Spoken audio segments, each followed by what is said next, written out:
అందరికీ నమస్కారం. 'Twinkle twinkle little star' అన్న శీర్షికలోని 27 నక్షత్రాలతో రోజుకో నక్షత్రం చొప్పున వివరించదలుచుకున్నాను. అయితే మొదటిది ఇప్పుడు అశ్విని నక్షత్రం. అశ్విని నక్షత్రంలో చాలా వీడియోలొస్తాయి. కానీ త్వరలో ఇప్పుడు ఒక్కొక్క వీడియో.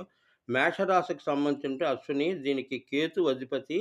అయితే మేషరాశి వాళ్ళ లక్షణాలు ఎలా ఉంటాయంటే మంచి ఆశావాదులు. కారణం ఏంటంటే మేషరాశి దక్షుడి యొక్క రాశి. తర్వాత ఉత్సాహవంతులుగా ఉంటారు. సామర్థ్యం కలవారు. ఏ పనినైనా సిద్ధపడతారు. ఎటువంటి పనికైనా వీళ్ళు సిద్ధపడడంలో వీళ్ళ యొక్క అంశ ఏంటంటే ఆ అశ్విని దేవతల యొక్క అంశ.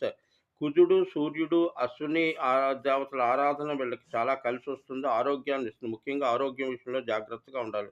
కొన్ని విషయంలో నిదానం మంచిది. యోచనతో మెలగడం ప్రస్తుతం ఏళ్ళనాటి శని కేతు అధిపతి కాబట్టి కొంచెం ఎవరైనా అస్ట్రాలజర్‌ని అడిగి తగిన విధంగా చేసుకోవడం మంచిది.